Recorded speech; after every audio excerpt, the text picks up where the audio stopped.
here we are on the trail, and I want to say a few things about this Jeep. It's been a real pleasure building it and driving it because it's so simple. This Jeep is actually less than stock in my opinion. You know, most Jeeps we get are completely pimped out, dual S pods, batteries, all this stuff. This one is extremely simple. He's got some suspension on it, simple suspension, fender bumpers, some LEDs. He's got no winch, and it's running cool as a cucumber. It's hot out here today. I think the hottest I hit coming up the grade was like 212. Motec battery tray, see how it turns the battery and the tip them sideways, gives you all that room. Standard intake, standard LT1 setup we've had for many years. This is a Hayden cooler for the transmission. Hottest the transmission got was 135. There's our aluminum AC condenser. Good morning, guys. Today we're in a late model JK. We have an LT1 and an 8-speed. And the 8-speed is pretty awesome. Don't overlook that transmission. I know I had a rough start, 14, 15, 16. Pretty much try to stay away from those. They can be upgraded, but 17 and up, the 8-speed really came into its own. And I think it's overlooked. It doesn't have quite the diversity or the gear spread as the 10-speed, but it's close, and it's a strong transmission. You can really beat on this transmission and it'll take the abuse. The one thing it won't take, like all transmissions though, is overheating. So make sure you keep it cool, and I got plenty of videos on that. But today I want to discuss a little bit about interchangeability between the powertrains. We'll quickly do the LSs and then we're going to do the LTs, because we're getting guys buying kits and they're sending me the information, what they bought for a powertrain. In a lot of cases, they're mismatched and they won't work. And you'd think, hey, if I get an 8-speed from a 2014 Silverado and an LT1 from a 2020 Camaro, it's going to work. And in general, the answer is no, it won't, at least not with some work on your end. So let's start with the LS. The Gen 4 LS basically started in 2007. We don't like to support the 2007, 8, or 9s, not because they're not good powertrains, but just because the compatibility with the other LSs is minimal. I have a 2009 L9H in my own Jeep, and I know a lot of you guys, I'm working with a guy right now with a 2007 5.3, I believe it's an LMG, and we've installed a lot of LMGs. But here's the basics. In 2007, GM was still figuring stuff out, and the 6-speed transmission really wasn't put in many vehicles back then, especially the smaller engines like the 5.3. So you're going to see a lot of the early 7, 8, and 9 LSs with 4 speeds. My advice is don't get the 4-speed. I know a lot of guys love the 4-speed and it's simple and reliable and all that, but the reality is it's really not. The 4-speed has a separate TCM to work in the Gen 4. Remember, the Gen 3 powertrains had a PCM, a powertrain control module, that controlled both the engine and the transmission.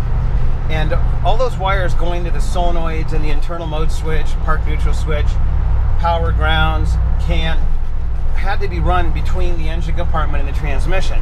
And GM did have a problem with wire chafing in the tunnel on those early vehicles. So when they developed the 6-speed, they put the TCM inside the 6-speed. So all those signals are internal, and really all you got to do is run a few wires between the ECM and the TCM. Mainly power ground, CAN wires, the required DOT brake signal, but it's very minimal. It's just a handful of wires. Now this had advantages and disadvantages. The advantages obviously are it cleaned things up, made things a lot simpler having the TCM inside the transmission. But if you ever have to service or replace that TCM, it's obviously a pain.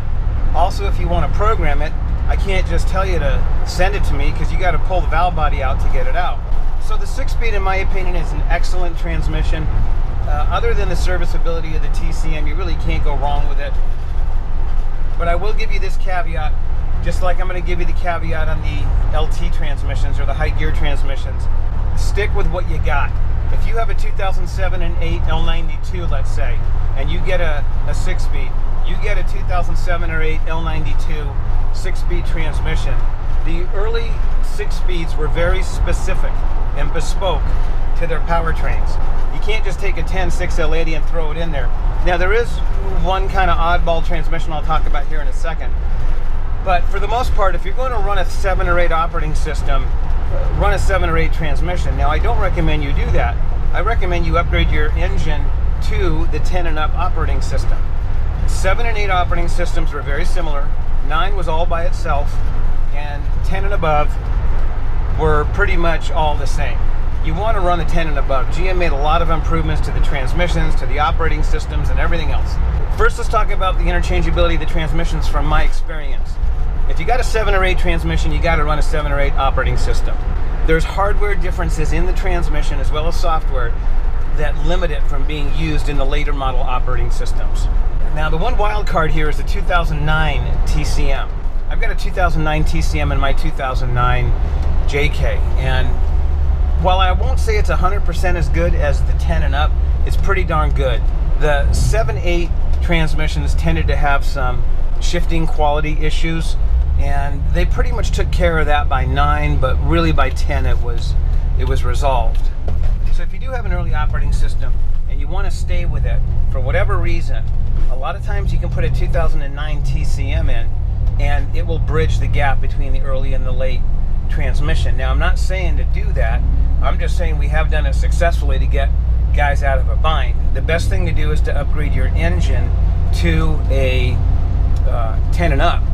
So remember, the 9 is kind of a problem solver if you ever have an issue between the early and late 6L80s. So what do you have to do to update your engine to a 10 and up?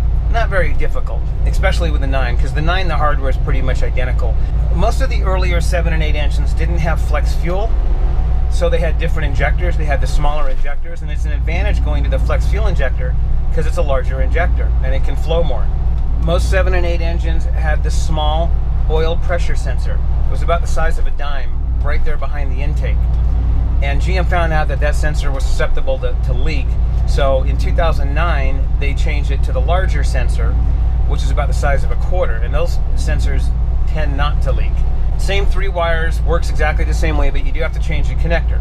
So I would upgrade that. Like if you were to get a harness from us, you're going to get the big oil pressure sensor connector. Let's talk about the map sensor, then we'll go back to the injectors. In 7 and 8, GM ran the early Delco map, or manifold absolute pressure sensor, on top of the intake.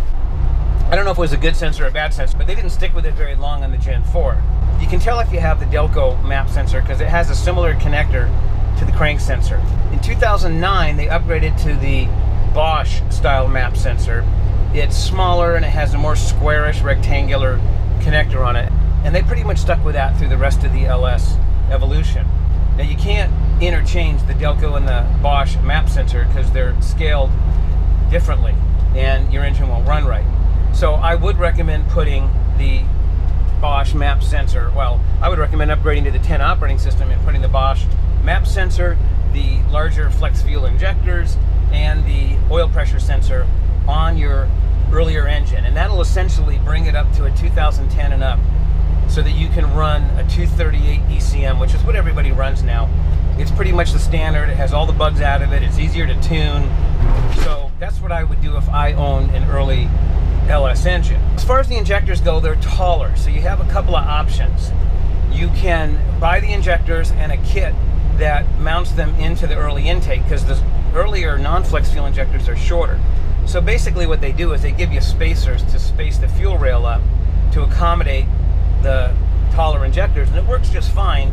And the things are darn cheap. You can buy the whole kit for not very much, so don't think you're going to be spending a lot of money. The oil pressure sensor doesn't cost a lot either. When it comes to the MAP or MAP sensor, it doesn't just plug into the intake like the original one. It has a different mounting setup. So what we do is we press a brass or a steel tube with some sealer on it into the plastic intake and then run a vacuum hose to it, which works fine. It's a little rinky, and we haven't done this in years, but basically we just prefer to replace the intake, because if you replace the 7 and 8 intake with a 9 and up, now you have the correct MAP sensor mounting and the fuel injection mounting, so you don't have to modify anything. But if you're in a pinch and you have to run the Bosch sensor in the early intake, you can use the tube method. I've seen guys mount them, cut the little brackets off and mount them on with straps and things, and and you could also do that. Just make sure it's secure. And then essentially you have a 10 and up engine that you can run with a late model operating system and a 10 and up 6L80, which is a huge benefit in my opinion. There's a lot more of them out there, and they've been updated hardware and software wise to shift better, and the later 6L80s are just awesome. So you can apply this to most of the truck motors, whether it's the L92, the L9H, the LMG, the LY5, the LC9, you name it. There's a bunch of engines that can be upgraded by using this technique. Now I do recommend when you go to a wrecking yard that you try to get a matched combination, and you get a 10 and up matched combination. But let's just say you get a 12 Silverado transmission, 4-wheel drive, which is perfect, and then a guy has a really good deal on an 8 L92, and you can't pass it up. Then you can apply these upgrades. Now if you get a 9 engine, you're lucky, because pretty much all the updates are already done for you. In 9, even though GM used an earlier operating system, they did upgrade the oil pressure sensor, the MAP sensor, and the fuel injectors. So 9 engine is perfectly fine running on the later model operating system. In fact, I'm running the later model operating system on my 9 L9H, and it runs beautiful. All right, let's move into the LT, and we're going to split this into 2 categories on the engine, and then a couple of more on the transmission. On the LT, 14, 15, and 16 are pretty much the same. That's when GM was going through the learning curve on the LT, and you guys know that they had a few issues with collapse lifters and things, and I think a lot of that was more of a parts supply issue later on, like 19 and 20. GM was outsourcing parts because their factories couldn't make the quality parts that they needed, and they were seeing failures because of that. And I've got guys with early LTs that have lots and lots of miles on them, no problem. But other ones, we've seen bent push rods, and we've seen some collapse lifters and things. Valve springs breaking on the outsourced parts is a common one. But for the most part, the LTs are pretty solid engines. So 14, 15, and 16, let's just talk about the differences, because there's just so many things going on here. We want to run a late model operating system. They're just better. So 14, 15, and 16 are kind of one generation. 17 and 18 are the next generation, and then 19 and up. And pretty much by 2020 or so, the L84, the L87, the new ECM came into play, so that kind of changes things. That includes the L8T. So if you got a 14, 15, or 16 engine, my recommendation is upgrade it and run a 17 or 18 transmission. If you want a 10-speed, get an 18. The first generation 10-speeds were pretty good. Haven't had a lot of problems with them. Don't overlook the 8-speed. Again, it's an awesome transmission, but get a later model 8-speed. GM did make a lot of improvements on that transmission, and I just drove one to Utah, and it was really a pleasure. All right, so what do you got to do to update an early engine to a late engine? Well, the first thing you have to do is replace the high pressure sensor for the fuel. Now you got to remember, the LT is a different animal. It's a direct injected engine, so it has a couple of different fuel pumps and a fuel pump control module. The primary fuel pump from the tank just pumps fuel into the secondary, or the high pressure pump, which is a mechanical pump inside of the engine. So it steps it up from about 60 psi to several thousand psi, and then the injectors put that fuel directly into the combustion chamber, and that's where you get your efficiency. So we have a low pressure sensor, and of course we have a high pressure sensor. The high pressure sensor is on the rail. They call it the rail sensor. Well, it originally had 4 wires, and it put a couple of signals out and sent that to the ECM. The new sensor, starting in 17, has 3 wires, and it puts out more signals. I don't know how many it puts out, 4 or 5. As Quirrell said, what is this magic? It basically went to a serial communication between that sensor and the ECM, which allows it to give more information out with less wires. Now, they did a similar thing with the MAF sensor, the MAF sensor. They went from 9 wires to 4, I believe, in about 19. And again, they went to a serial communication between the ECM and that sensor. The newer cooling fans now are on a serial network also. So they're reducing the wire count and transferring more information with less hardware. So going back, what do you got to do? Well, let's just say you got a 16 5.3 L83 or an L86. It's pretty simple. Pull the intake off. The left injector harness has the fuel pressure connector on it. So you need to order that from GM. It's like 40, 50 bucks. You can get it directly from your dealer, and it's really easy to replace. Then you got to buy the 3-wire sensor and put that on. And again, it's relatively an inexpensive sensor. So probably for less than $100 you can upgrade your early engine to a late one and make it run with a later model operating system. There are some differences in the harnesses in the power distribution. So if you were just to upgrade an early engine and try to run your original harness, you're going to find it won't run. They did move a couple of power wires around, and interestingly on the LTs, the power wires are mostly violet or purple, and they have blue and other stripes on them, but they did change that. So just know that if you are going to upgrade or downgrade one of these, that there will be some wiring required. So what advantage do you get by taking your LT and upgrading it to the 17 and up? Well, first you can run a 10-speed. That's right, if you want to run like an 18 Escalade 10-speed in your 5.3 or your 6.2, you can do that with the upgraded engine. You get the proper E92 controller, you get the proper T87A transmission controller, which is external, and then you can have a 10-speed 5.3 running the early 14, 15, 16 engine. Same holds true for the L86, the early 6.2. Now when it comes to the 8-speed, you can pretty much run the 17, 18 and up. The 10-speed really wasn't built in mass production until about 2018. And we like running that transmission because it's the Type 1 10-speed, and we've had very few issues with it. It's easier to program. It runs a different TCM, the T87A that I mentioned before. And if you can get an 18 10-speed, that's awesome. Now if we move up to the 19 or 20, 19 is kind of a go-between year, and I'm going to tell you how to identify, well, generally identify what you got. But if you get a 19 or 20 transmission or up, 10-speed, it's probably going to be a Type 2. First thing is look at the pan on the transmission. If it has a drain plug built into it, then it's probably the first generation. If there is no drain plug, it's probably the second generation. If you don't have a drain plug, there's a port or a plug in the side of the casting of the transmission, just like a differential that you use to fill the transmission. So why don't you want to run the Type 2 10-speed? Well, there's no reason not to except for the cost. The Type 2 10-speed runs a locked down controller, and there's various ways of dealing with it, but the bottom line is you got to spend more money.